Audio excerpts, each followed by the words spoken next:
Today we will discuss about the properties of the ferroelectric materials, in which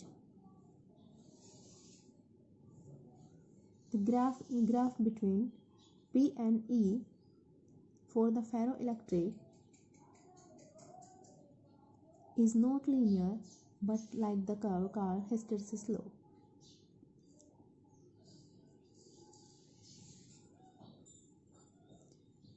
The primary feature of the ferroelectric is non-linear dependence on its polarization and external field. The relation between polarization P and external field E is not only non-linear but also shows hysteresis effect.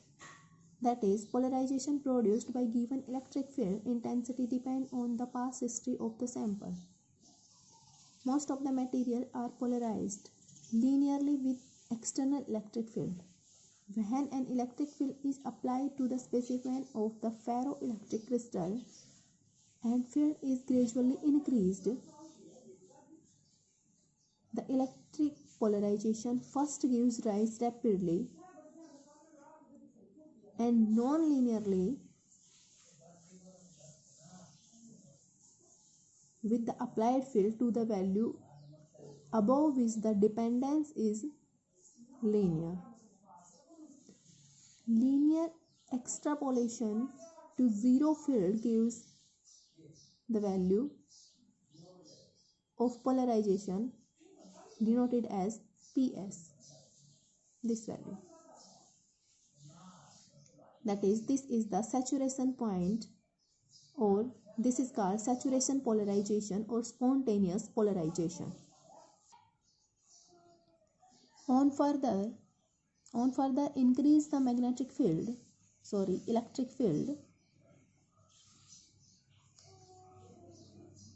beyond the polarization P does not increase. Now when the field is gradually decreases, that is we can say that firstly, saturation polarization is the point at which the polarization becomes maximum value in the ferroelectric material. After that, if we increase the field, there is no effect on the polarization field of the ferroelectric crystals. Now when the field is gradually decreases, the polarization, instead of retracing the original path, that is B to O, it does not retrace this path. It will go through this path to the point PR. This follows the new path BPR. Therefore, P lags behind E. When E reduced to 0, again in decreasing the E and the value of E becomes 0, the material still remains polarized and P has a value equal to OPR. This is the value of P, at which the E becomes 0. When E reduced to 0,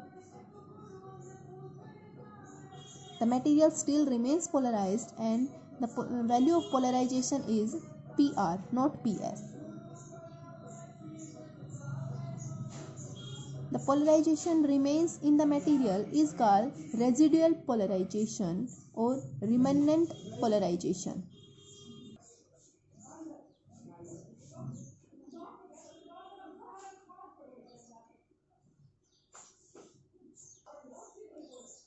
Now the negative field requires to reduce this residual polarization to 0 is called corrosive field.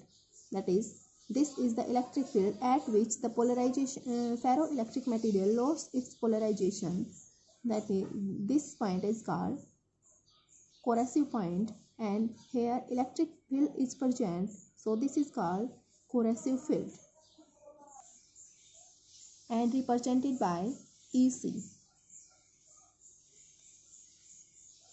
The specified material can be polarized to saturation in the opposite direction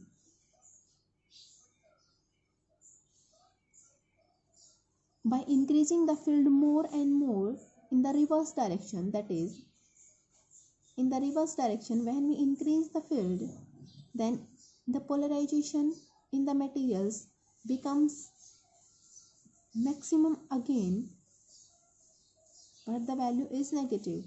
That is, beyond OEC until it reaches to the point D. We have to increase the field in the reverse direction. If the field is reversed from its maximum negative value and increased gradually to its maximum positive value, then the variation follows a symmetrical path D to PR. And then again here field becomes 0, and again we increase the field in the positive directions. It follow the path PR to EC. And then again, if we increasing the field, then the polarization increases and it reaches to its maximum value again at its saturation polarization or saturation point. Hence, the closed loop BPR EC D PR ECB or BPR D to B PRB. This is the closed path which is called hysteresis loop. In the ferroelectric material, the closed path, the relation between polarization and electric field gives us a closed path. This is called hysteresis loop. The existence of dielectric hysteresis loop in a ferroelectric material suggests that the substance possesses a reversible spontaneous polarization. The hysteresis loop that the substance possesses a reversible spontaneous polarization. That is, we can say that the hysteresis loop of the ferroelectric changes its shape as the temperature is increased. The height and width of the loop, that is the value of PR and EC,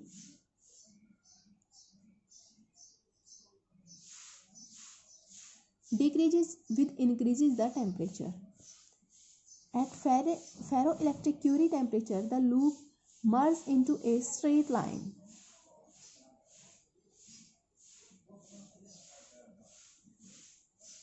Like this.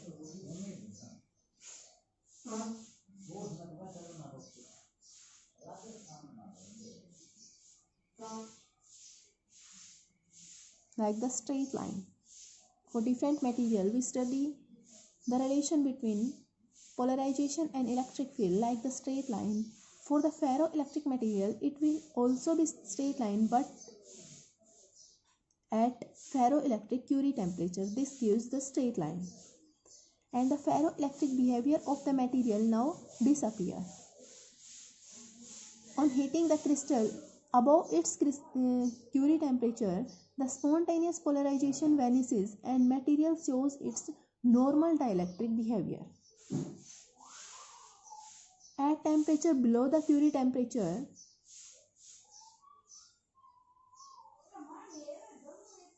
the polarization is not a linear function of the field and dielectric constant is not constant. So the equation P is equals to epsilon naught epsilon r minus 1 as we discussed earlier is not applicable directly. In such case, epsilon r for the ferroelectric material may be defined as the differential quantity expressed as dP by dE is equals to epsilon naught into epsilon r minus 1. That is, for the ferroelectric material, in place of P, we differentiate dP P with respect to E, gives the same result. The dielectric constant epsilon r is defined by this differential equation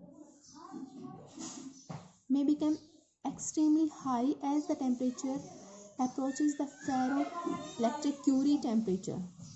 The well-known internal field equation may be expressed as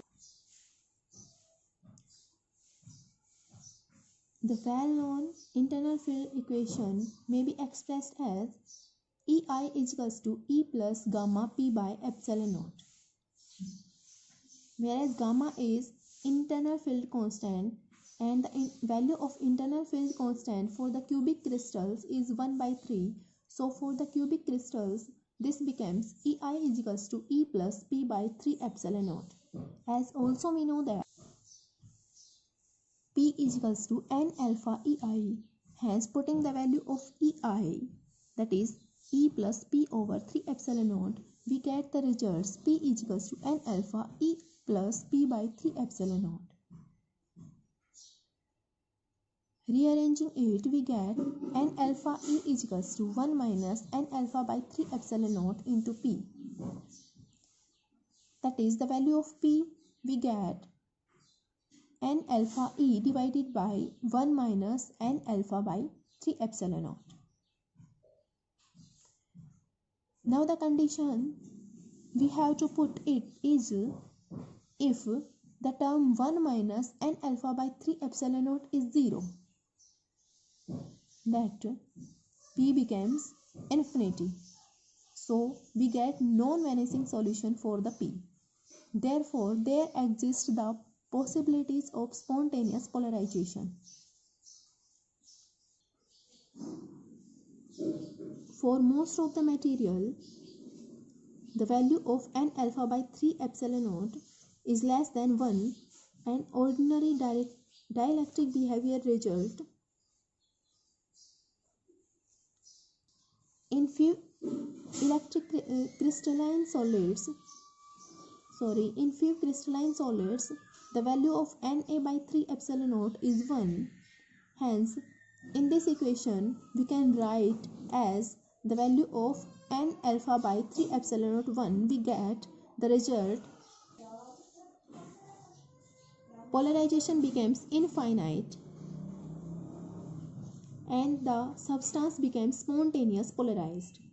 When the polarization P becomes infinite, then we can say that now the substance becomes spontaneously polarized, and such materials called ferroelectric materials.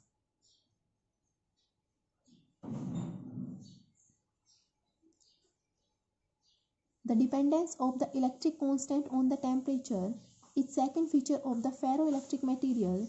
The dielectric constant of an ordinary dielectric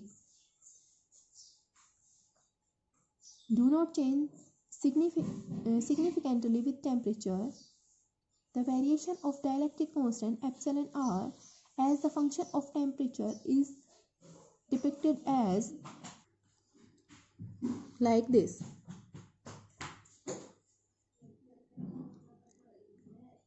From this figure, it is clear that initially epsilon r increases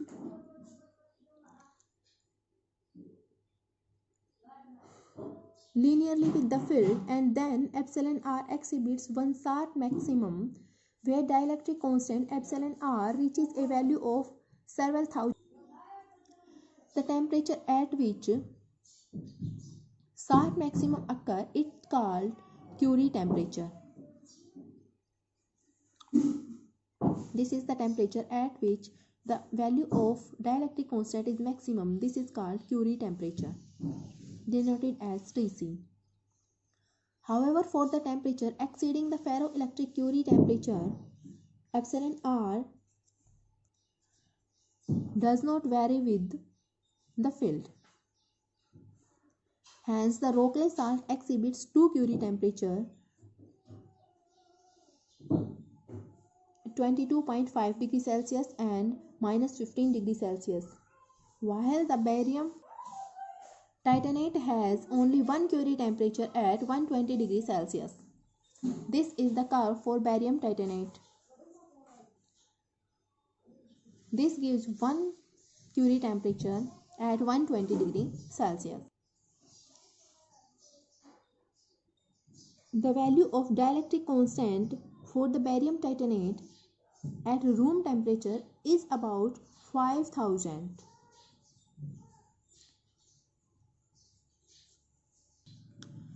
For the Rockley salt, the graph between polarization and temperature gives the results like this.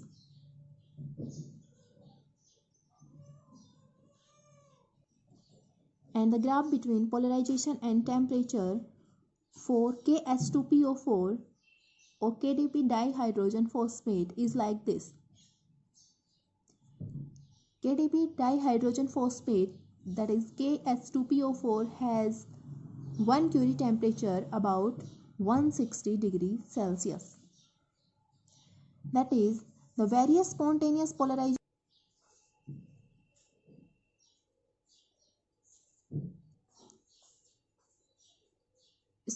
polarization of Rockley salts as well as KH2PO4 with the temperature as shown like this. So for the different material, the graphical discussion becomes different for different materials, different ferroelectric materials. As we discussed earlier about the BaTiO3, that is barium titanate, that is the spontaneous polarization in the ferroelectric barium titanate.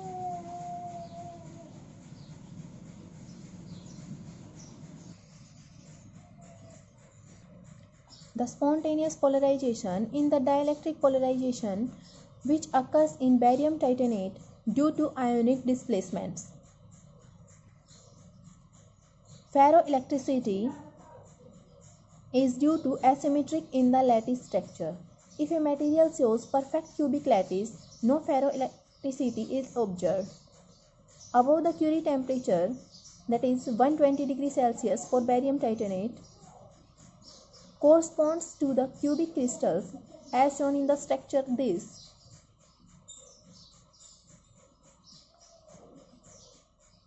In this structure, Ba plus 2 ions occupying the corners of the cube. The center of the cube faces are occupied by O2 minus 2 ions. The oxygen ions from an octahedron at the center of which small Ti plus 4 is located. When barium titanate crystal is cooled to below the Curie temperature or critical temperature, that is below the 120 degrees Celsius, the material becomes spontaneously polarized, and at the same time the structure changes. Below Curie temperature, the central Ti plus 4 ion and the surrounding O2 minus ions of barium titanate shift slightly in the opposite direction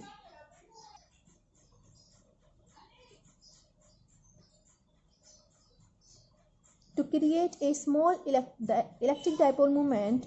This shifts of the ion position at the critical temperature of 120 degrees Celsius changes the crystal structure of BaTiO3 from cubic to slightly tetragonal.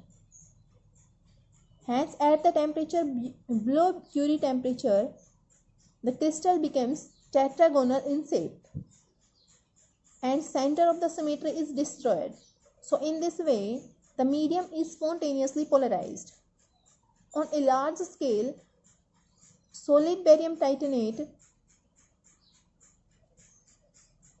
ceramic material has domain structure in which the small electric dipole of the unit cell line up in one direction. The direction of the spontaneous polarization may be lie along any of the cube edges, giving the 6 possible spontaneous direction of the field. Along the direction of spontaneous polarization of the given domain, the material expands, whereas in the perpendicular direction it will contract. This is how play the role of temperature in the ferroelectric materials.